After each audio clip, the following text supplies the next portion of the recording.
जय शंकर भगवान की जय। शिव पुराण जी कथा जो ॾाढो वॾो पुण्य। मराठीअ जो ग्रंथ आहे शिवलीला अमृत। उन में बि सिर्फ़ु 11हों अध्याय जेको आहे, इन में जेको मन लॻाईंदो, मन सां जेको इहा कथा ॿुधंदो, उन जो ॾाढो जल्दी कल्याण थियण जो मार्ग मिलंदो उनखे। महान संत श्रीधर स्वामी ॾाढा वॾा संत थिया। अॼु खां 400-500 साल पहिरें पंढरपुर में ॾाढी भॻवान जी भक्ति कनि। उहे चवनि था हे ग्रंथ में,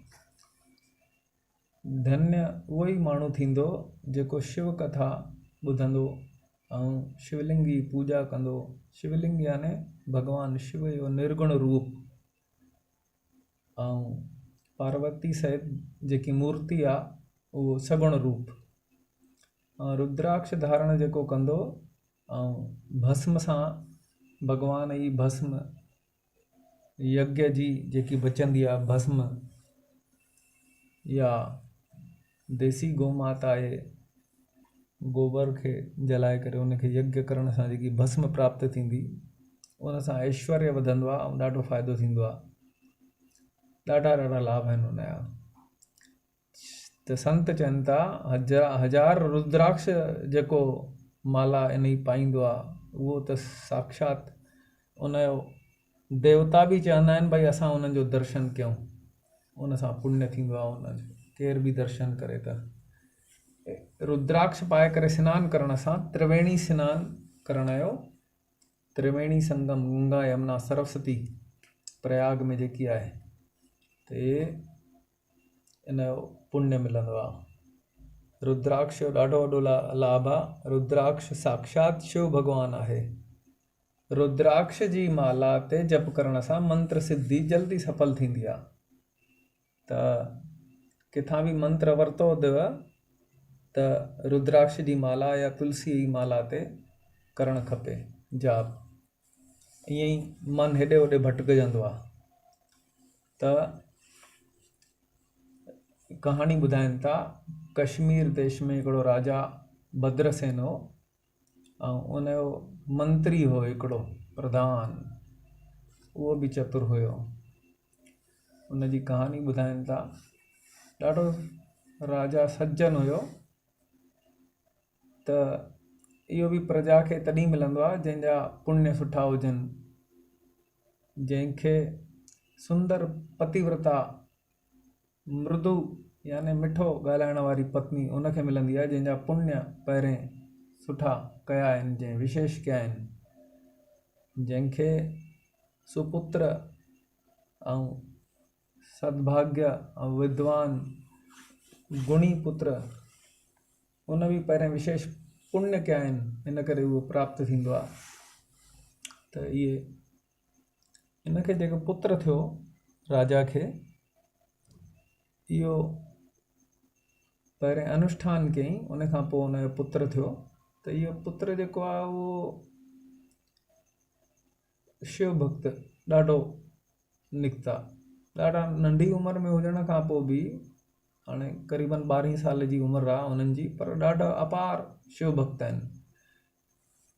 गहना कढी करे रुद्राक्ष जी माला पाइनि, भॼन जे अलावा उन्हनि खे कोई सिर्फ़ु सम्झे ई न, सिर्फ़ु भक्ति भक्ति भॼन भॼन, उन जे अलावा न उनखे खेॾणु कंहिंसां 12 साल जे हुजण खां पोइ बि न खेॾणु कंहिंसां पसंदि आहे, ऐं न ई कंहिंसां ॻाल्हाइणु वधीक पसंदि आहे। ऐं जेके गहना वग़ैरह अगरि मिलनि बि, कुझु दौलत मिलनि बि, त उहो ब्राह्मण खे ॾेई छॾींदा हुया। एतिरा भक्त हुया भॻवान शिव जा। रुद्राक्ष जी माला पाइनि, ॿिए गहना न पाइनि। हिकिड़ो मैसेज आयो हो, भई सोन जा गहना पाईंदव त चोरनि जी नज़र पवंदी या संसार जी नज़र पवंदी, उन में बुरी नज़र ॾाढी हूंदी आहे। पर भॻवान जी माला पाईंदव, तुलसीअ जी रुद्राक्ष जी, त भॻवान जी नज़र तव्हां ते पवंदी। त हे ॿार जेके आहिनि, ॿई ईअं आहिनि भॻवान जा मिठड़ा भक्त। पर राजा चिंता, ऐं मंत्रीअ खे चिंता थी वई, भई हे हाणे अॻिते राज कीअं कंदा, परेशान थी विया। हिननि जी ईअं ई भक्ति हलंदी रहंदी त तॾहिं वेदव्यास भगवान जो पिता साहब पराशर मुनि, वेदव्यास असांजे पूरी परंपरा जा आदि गुरु आहिनि। गुरु पूर्णिमा में पहिरें उन्हनि जी पूॼा, पोइ जेके पंहिंजा गुरु आहिनि उन्हनि जी पूॼा करणु खपे। त उन्हनि जा पिता साहब पराशर ऋषि ॾाढा महान आया। ऐं त हे कहानी त ॾाढी वॾी आहे, थोरी जल्दी जल्दी ध्यानु ॾेई करे ॿुधंदा। आया इन्हनि जो विस्तार सां ॾाढो ॾिनल आहे। पराशर मुनि ॾाढा वॾा आहिनि। ऐं राजा ऐं मंत्री अची करे दंडवत कयईं ऐं चयईं भई हे परेशानी आहे। 16 प्रकारनि जी पूॼा कयईं पराशर मुनि राजा ऐं मंत्रीअ। त असां बि श्रावण मास में 16 शयुनि सां या 5 शयुनि सां 10 शयुनि सां पंचामृत सां भॻवान जो अभिषेक कयूं। सिर्फ़ु उअं ई हमेशह हिकिड़ो ई नियम न कयूं। कहिड़ा कहिड़ा महीना विशेष हूंदा आहिनि, श्रावण, कार्तिक, माघ महीनो। त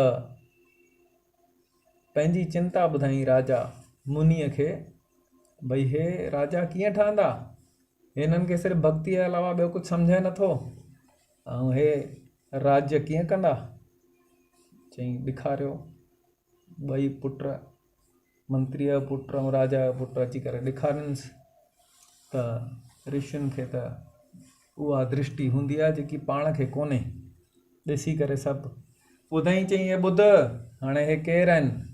हे पूर्व में इन खां कश्मीर देश में ई जेको नंदीग्राम आहे क्षेत्र में, उते हिकिड़ी महानंदा वेश्या रहंदी हुई।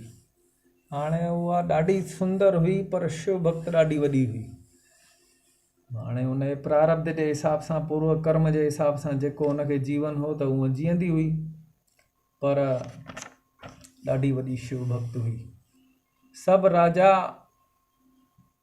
उन्हनि वटि ईंदा हुया ऐं ॾाढी भक्त बि हुई। हाणे उन्हनि वटि बंदर ऐं हिकिड़ो मुर्गो पाले करे, भई कुते वुतो खे पालियो त हुनखे द्वार जे ॿाहिरि ई रखणु खपे। उन सां गंदू हरकतियूं, चुमियूं ॾियणु ऐं इहे ठीकु कोन्हे। केरु विशेष जानवर कोई प्रारब्ध सां असां सां जुड़िजे थो, पर पंहिंजो व्यवहार जेको आहे उहो इंसान वांगुरु हुजणु खपे। त बंदर मुर्गो पालियईं, पाण बि भक्ति कंदी हुई इहा महानंदा वैश्या। त शिवलिंग घर में रखियो हुई, मंदिर में। मंदिर घर में हुयुसि, मंदिर सुंदर, शिवलिंग, पर पाण बि भॻवान जी भक्त आहे। त पोइ भॼन बि हले पियो थो घर में, कीर्तन बि, वॾा वॾा अनुष्ठान हलनि पिया था। पोइ हे मुर्गो ऐं बंदर जेको हो, उनखे बि खोले करे उनखे बि रुद्राक्ष माला, उन सां बि भस्म लॻाइणो ऐं उन्हनि खे बि नृत्य करणु सेखारीनि। नचे, पाण बि नचे त हो बि नचनि। त ईअं करे उन्हनि जी बि संग सां, सत्संग सां उन्हनि जी बि भक्ति थिए पई थी भॻवान जे साम्हूं। उहे बि नचनि पिया था। त नवरात्रीअ में मां असां नचूं था त भॻवान लाइ नचंदा आहियूं छा? उहो जेको गरबो आहे उहो सिर्फ़ु लेडीज़ ने, माताऊं भेनरुनि ने खे पंहिंजो अलॻि प्रोग्राम करणु खपे। उते जेंट्स खे न अचणु ॾियणु खपे। उहा हिकिड़ी पूॼा जी प्रक्रिया आहे। त उते महानंदा वैश्या जेकी हुई उहा बि नृत्य वग़ैरह कंदी भॻवान जे साम्हूं, शिवलिंग साम्हूं। मंदिर में भॻवान शिव जी ॾाढी वॾी भक्त आहे। ऐं ईमानदार भॻवान जी भक्त श्रावण मास में करोड़ शिवलिंग ठाहे करे उन्हनि जी विधिवत पूॼा, ब्राह्मण जेके या कोई बि अचे उहे जेको बि घुरे उन्हनि खे ॾींदी। अभिषेक रोज़, ऐं रोज़ अन्नदान, दानशील हुई, ॾाढी परम उदार हुई, परम भक्त हुई, ॾाढी वॾी। हाणे हिन जी भक्ति ॾिसण लाइ भॻवानु शिव, हाणे सची भक्त हुई त परीक्षा बि वठण लाइ भॻवानु आया उन्हनि जे लाइ शिव जी। त व्यापारी ठही करे आया भॻवानु शिव। त हीअ जेकी सौंदर्य संपन्न हुई, अप्सरा वांगुरु हुई महानंदा, जंहिंखे ॾिसी करे सभु राजाउनि जी बि लार टपकंदी हुई, एतिरी सुंदर हुई। पर जॾहिं हिन शिव खे ॾिसियो त शिव त सौंदर्य जो सागर आहे। शिव खे ॾिसी करे उहा पगली थी वई, पगली थी वई पूरी।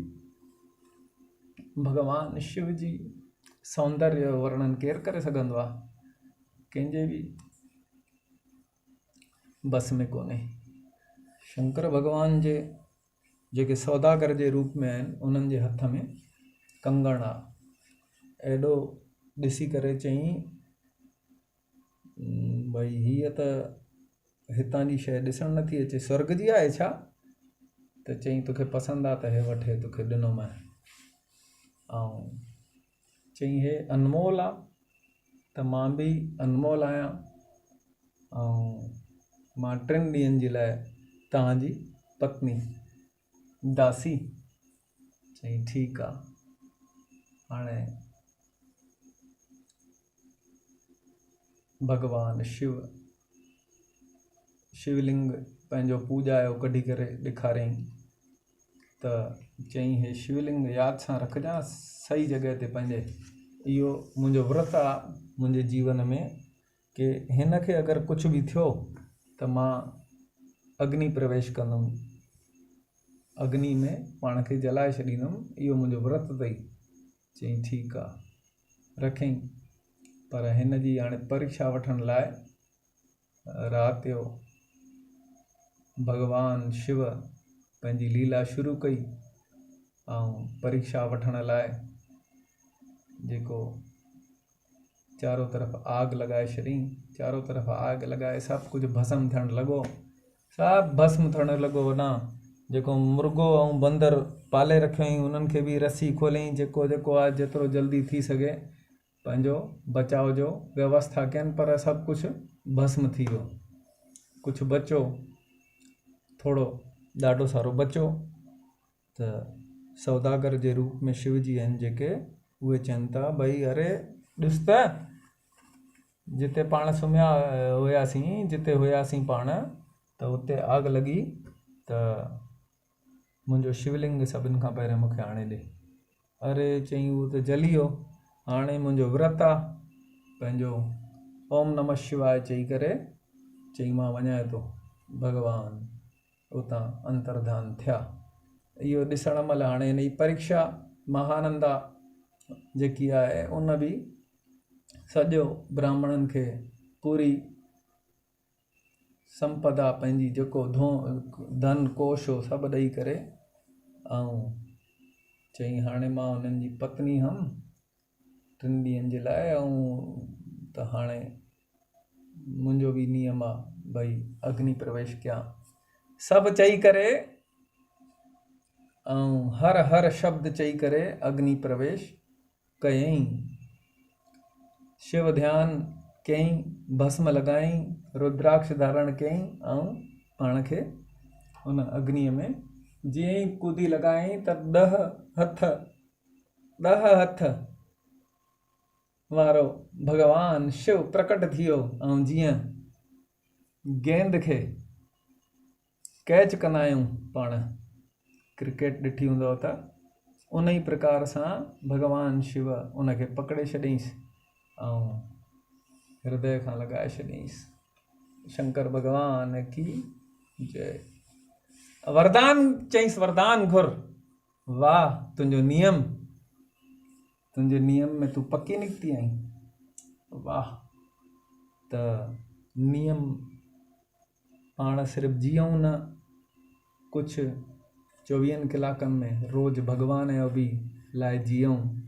नियम पक्का हुजणु खपनि। इहे उन नियमनि सां ई कल्याण थींदो आहे। भगवान भी भगवत गीता में चए तो स्वल्पस्य धर्म त्रायते महतो भयात। त चई वरदान घुर, चई महानंदा चई पूरे नगर के शिवलोक पंहिंजो धाम प्रदान कयो। ऐं चई ठीकु आहे। उते ॾाढो वॾो शिवलोक जो ॾाढो सुंदर वर्णन आहे। हाणे कथा त असांखे फास्ट में करणी आहे, त ॾाढो सुंदर वर्णन अथव शिवलोक। शिवलोक जिते आदि व्याधि काम क्रोध द्वंद दुख कुछ कोन, चिंता मणिया वृक्ष, ॾाढो सुंदर स्थान। पंहिंजो घर वास्तव में उहो आहे। तुकाराम महाराज चई आमी जातो आपल्या गावा, आमचा राम राम घ्यावा। मुंहिंजो घर हिते कोन्हे जेको ॾिसण थो अचेव, असां त उतां जा वासी आहियूं ऐं सभु उतां जा आहियूं।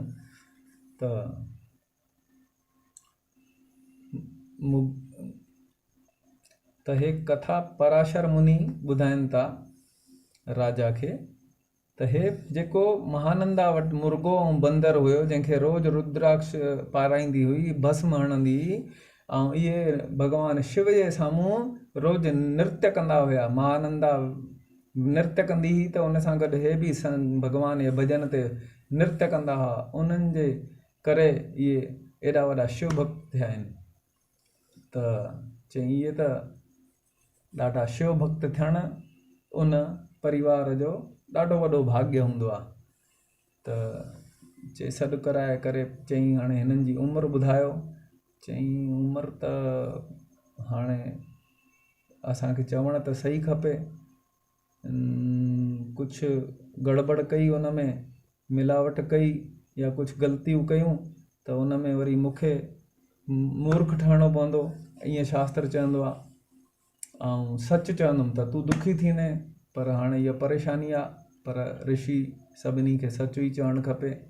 7 ॾींहंनि में अॼु खां 7 ॾींहं हिन खे, जीअं परीक्षित राजा खे भागवत जी कथा में, उअं ई चई हे 7 ॾींहं में हे इन जी उमिरि बची अथव, सिर्फ़ु हाणे 12 साल जो आहे। सभु रोई रोई करे हाल पंहिंजा ख़राबु कयनि। ऐं चई हाणे छा थींदो, ॾाढा रोअण धोअण चारो तरफ़। राजा त बेहोश थी वियो हेॾो, मुंहिंजो पुटु इकलौतो उहो बि वेंदो। त जेतिरो थी सघे इकलौतो पुटु न हुजे त संत चवनि था भई औलाद 3-4 घटि में घटि हिंदू धर्म में कयो, न त अॻिते ॾाढी समस्या अचण वारी आहे। ऐं सभिनि जे लाइ उहो नियम चालू थी वञे भई हिंदुनि जी संख्या बि बराबरि हुजणु खपे, न त अॻिते परेशानी ॾाढी अचण वारियूं आहिनि। समान नागरिक कानून लागू थी वञे, सभिनि जा संख्या हिसाब जी हुजे ऐं हिंदू धर्म जी संख्या ई हिते वधीक हुजे, तॾहिं हिते अमृतमय धरती इहा जेकी विश्व में भारत देश आहे उहा थी रहंदी, न त ॾाढो परेशानी आहे। चई सृष्टिअ जी निर्मिती कीअं थी उहो ॿुधायो अथनि। वरी उन खां पोइ हे रुद्र अध्याय जेको आहे उहो ॾाढो महान आहे, उहो शिव स्वरूप आहे। इहो कथा जेकी तव्हां ॿुधो पियो था, थोरी शॉर्ट में ॿुधायूं था त इहो साक्षात शिवलोक मां आयो आहे इहो अध्याय।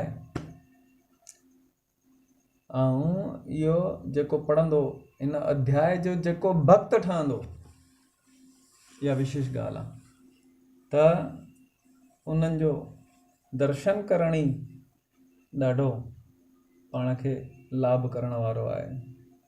ऐं जेको माण्हू जप तप शिव जी पूॼा, शिवलिंग जी पूॼा ऐं रुद्र अनुष्ठान जेको बि कंदो आहे, इन में श्रावण मास में थी सघे त मिटीअ जो शिवलिंग ठाहे करे रुद्र अनुष्ठान करणु खपे। त इहो जेको अध्याय हिते आयो, अहिड़ी इन जी जेकी महिमा सां रुद्र महिमा एतिरी वधी वई रुद्र अध्याय जी, इन अध्याय जी, ऐं भॻवान शिव जी कृपा सां, अरे यमराज खे हिकु बि गिराक न मिलणु खपो, न मिले पियो, त उहो फालतू पिया घुमनि यम या राजा दूत कंहिंजी बि मृत्यु न थिए। चई हे छा आहे, असांजो त धंधो ई ख़तमु थी वियो। त वञी करे उन्हनि अभक्ति कृत्या यानी राक्षसी कहिड़ी आहे, सभिनि खां वॾी राक्षसी जीव जे पुठियां लॻल आहे अभक्ति। जेको भक्ति नथो करे भॻवान जी, मनुष्य जन्म वठी करे, त उहो निर्माण कयईं यमराज। उन सां कुतर्क करण लॻा जीव। त प्रश्न त करणु खपे, पर हे शास्त्र में ऐं अध्यात्म में अची करे कुतर्कवादी न थियणु खपे। पोइ द्वेषादेश वधंदो वियो ऐं यमराज चवनि था भई उनखे ई आणियोसि जेको शिव भॻवान जी पूॼा नथो करे, भॻवान जी पूॼा खां जेको दूर आहे। ऐं हरि ऐं हर में, भॻवान शिव में ऐं राम कृष्ण में जेको भेद थो करे, भई विशेष हो आहे भॻवान शिव नंढो आहे या हो नंढो आहे, इहे ॿई ॻाल्हियूं ॿुधायूं अथनि गोस्वामी तुलसीदास। इहो जेको बि चए त उनखे नरक में विझोसि। त रुद्र अध्याय, जंहिंखे भॻवान रुद्र शिव भॻवान जी भक्ति नथी वणे, उनखे कुंभी पाक नरक में विझो। ईअं रुद्र अनुष्ठान सां उमिरि वधंदी आहे, इहो अनुष्ठान करणु खपे। त हथ जोड़े करे राजा चई तव्हां ई असांजा गुरू आहियो, असां कीअं कंदासीं, तव्हांजे ई मार्गदर्शन में इहे सभु पूॼाऊं करायो। ॾाढा उच्च वेद पाठी ब्राह्मण घुराए करे ऐं उहो अनुष्ठान चालू थियो। असांजो आजमायो हिते पुष्कर में हिकिड़ो वेद विद्यालय, ब्रह्म सावित्री वेद विद्यालय में हिकिड़ो स्वाइन फ्लू जे पेशेंट खे उते अनुष्ठान करायो 5 बजे। त 5:30 बजे उनखे थोड़ी चेतना वापसि अचणु लॻी ऐं अनुष्ठान जो लाभ मिलियो ऐं उन जी जीवन बची वियो। डॉक्टरनि मना करे छॾियो त वेद पाठी ब्राह्मण जेके थींदा आहिनि उन्हनि जी क्वालिटी अलॻि हूंदी आहे। जेके गुरुकुल में आहिनि ठही करे, उन्हनि जे बारे में हिते विस्तार सां ॾिनल आहे। हाणे ॾाढो वॾो आहे, उहो त चई न सघिबो आहे, त उहो थोरे में ॿुधायूं। 35 वेद विद्यालय असांजे श्री गुरु महाराज अयोध्या धाम जी कोषाध्यक्ष आहिनि। इन्हनि 35 वेद विद्यालय निर्माण कया आहिनि ऐं पूरे देश में हलनि पिया था। स्वामी परम पूज्य सदगुरु गोविंद देवगिरी जी महाराज ऐं 17 राज्यनि में हलाईंदा आहिनि गीता परिवार बाल संस्कार शिविर। ॾाढा अनेक महान कार्य कंदा आहिनि। त वेद पाठी ब्राह्मण इन्हनि अनुष्ठान चालू कयो। अनुष्ठान चालू कयो 7 ॾींहंनि जो अनुष्ठान, ॾाढो रुद्र अनुष्ठान। ऐं बेहोश थी वियो बालक 7 ॾींहं, पर उन्हनि खे जेको पूॼा जो जल हो उहो फिटी कयुनि मथां, फिटी न कयुनि मथां, उन्हनि खे बालक जे मथां विधुनि। त चई ॿुधाए तूं बेहोश कीअं थी आहीं अचानक? त हुन ॿुधाई ॾाढा खूंखार भयानक हिकिड़ो हुयो, भयानक पुरुष, कारो कारो, ऐं इहो ख़तरनाक हो, उहो मूंखे वञे पियो। पर तॾहिं 4 ॿिए माण्हू आया, 4 पुरुष सुंदर आया ऐं उन्हनि खे पर 5-5 हथ हुया, 10-10 भुज, 10-10 हथ हुया ऐं 5-5 मुंडियूं हुयूं उन्हनि जूं, 5 बदन। त उहे आया भस्म लॻल हन ऐं उन्हनि मूंखे छुॾायो। त इहो ॿुधनि जीअं त सभु जय जयकार करण लॻा, भई छोकिरो बची वियो। अनुष्ठान सां भगवान शिव जी जय जयकार करण लॻनि। सब देवों में देव निराले, बाबा जय बम बम भोले। दिव्य जय जयकार थियण लॻी, पुष्प वर्षा देवताउनि जी कई गर्जा, घंटा वाद्य वॼण लॻा। इन खां पोइ हवन वग़ैरह महा आरती थी ऐं अमृत वांगुरु भॼा प्रसाद सभिनी ब्राह्मणनि खे, जेके हज़ारे ब्राह्मण सैकड़ो ब्राह्मण उते आया अनुष्ठान लाइ, उन्हनि खे एतिरी दक्षिणा ॾिननि। राजा चई हे पूरी मां पंहिंजो खजानो खोलियां थो, जेतिरो खपेव खणी वञो, खणी बि न सघनि पिया एतिरी दक्षिणा ॾियण में। भॻवान ॾिनो अथई त संस्कृतीअ जी रक्षा लाइ, ऐं अगरि जेके हाई क्वालिटी जा भॻवान लाइ जेके भक्तीअ लाइ समर्पित भक्त आहिनि, उन्हनि जे लाइ कंजूसी न करणु खपे। राजा ॾियण में कोई कंजूसी न कयईं। उहो चवनि था भई न खणी न सघंदासीं एतिरो, कॾहिं खणंदासीं, त पोइ आशीर्वाद ॾिननि। ऐं इन खां पोइ थोरी देरि में नारद जी आया। नारद जी आया त सभिनी उन्हनि खे प्रणाम कयो। असां चवंदा आहियूं भई हेॾां होॾां जेकी बकवास वधीक थो करे त हुनखे नारद चवंदा आहियूं, ॾाढो वॾो पाप आहे। नारद जी साक्षात नारायण स्वरूप आहिनि, नारायण जा रूप आहिनि। 24 अवतार कथा में भागवत जी में भॻवान नारद जी नारायण जा अवतार आहिनि। जंहिंजे जीवन में नारद जी आया उन्हनि खे भॻवान जी प्राप्ति थी वई, ॾाढी महान। त 16 षोडशोपचार पूजा नारद जी कई। ऐं पुछनि था भई नारद जी तव्हां छा ॾिठो? अरे चई मां ॾिठो, राजा खे चई नारद जी भई 4 शिवदूत खे ॾिठो, भई तव्हांजे पुत्र खे उन्हनि बचायो आहे शिवदूत। ऐं शिव भॻवान त विशेष कर तुंहिंजे पुट खे बचाइण लाइ वीरभद्र खे मुख्य रूप सां मोकिलियो हुअईं। ऐं रुद्र अनुष्ठान जेको आहे इन जे करे तुंहिंजो पुत्र बचायो अथई। भॻवान शिव कृपा सां उन जी अपार आयु जेकी आहे उमिरि ॾाढी वधी वई आहे इन अनुष्ठान सां, पर मृत्यु त हुई। यमराज बि चए पियो, उन्हनि जो जेको वार्तालाप थियो, यमराज चई हिन जी उमिरि 12 साल हुई, असां ॾिसी निकिता आहियूं। ऐं चित्रगुप्त खां पुछईंसि त चई हा बराबरि त हुई।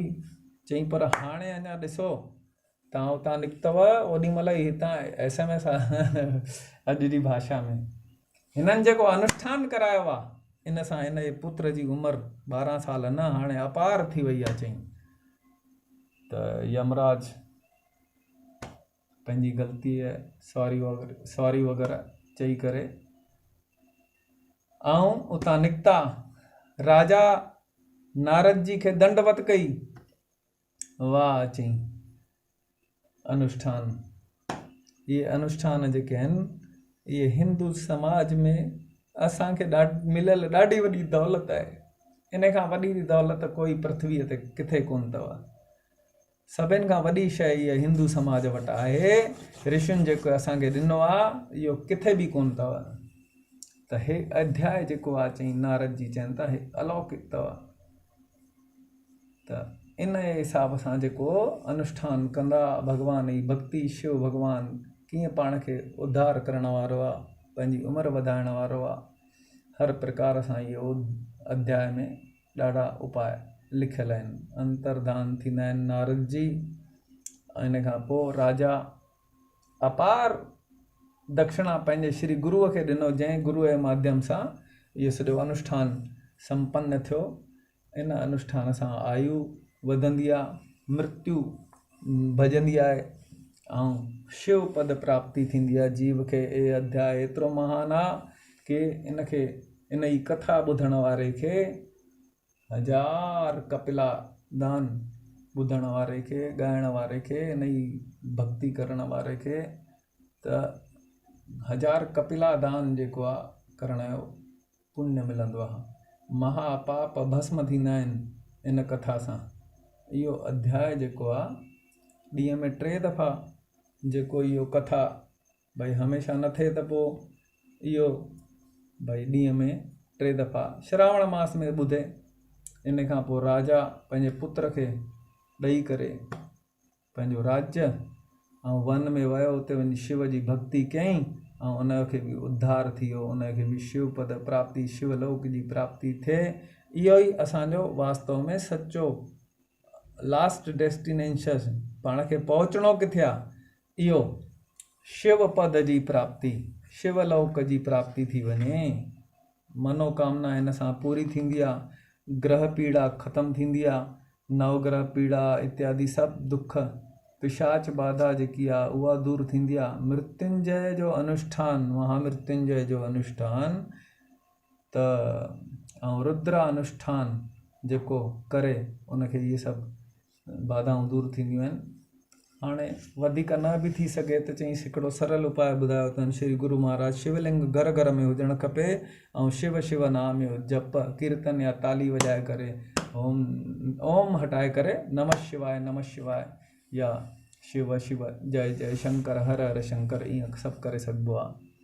त पर चवंदा आहिनि कुतर्क ऐं अविश्वासी जेको तव्हांखे भॻवान जी भक्तिअ में अविश्वास करे या हे छा था कयो, इहे सभु कर्म कांड आहिनि। इहे ॾाढा सारा माण्हू कथा था ॿुधो मॉडर्न ज़माने में, इहे जेके पढ़ियल लिखियल राक्षस आहिनि, भई पाण बि न करण ऐं न ॿियनि खे सुखी थियण जे रास्ते में विघ्न वठनि। श्रद्धा नाश करण वारो जेको आहे उहो ॾाढो वॾो, जेको नास्तिक आहे उहो ॾाढो वॾो असांजे लाइ जीवन लाइ ॾाढो वॾो ख़तरो आहे। इन्हनि जो त्याग करणु खपे, इन्हनि सां त ॻाल्हि बि न करणु खपे ऐं थी सघे त उन्हनि खे पंहिंजे जीवन में एंट्री न ॾियणु खपे। कहिड़े बि क़िस्म सां पंहिंजे घर में बि घटि में घटि एंट्री हुजणु खपे अहिड़े माण्हुनि खां जेतिरो थी सघे।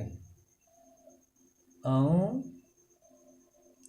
चवनि था इन्हनि सां ॻाल्हाइण यानी पंहिंजी उमिरि घटि करण वांगुरु कमु आहे। त हूअं पूरो शिवलीला अमृत जेको ग्रंथ आहे इहो पूरो न बि पढ़ी सघे त 11हों अध्याय रोज़ पढ़े या इहा कथा। शंकर भगवान की जय, श्रावण मास की जय।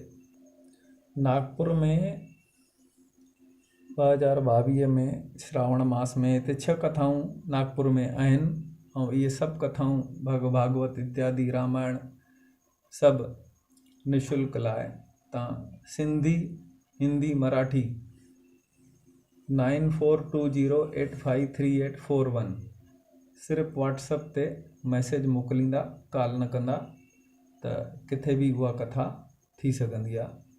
जय श्री कृष्ण, जय शंकर भगवान की जय।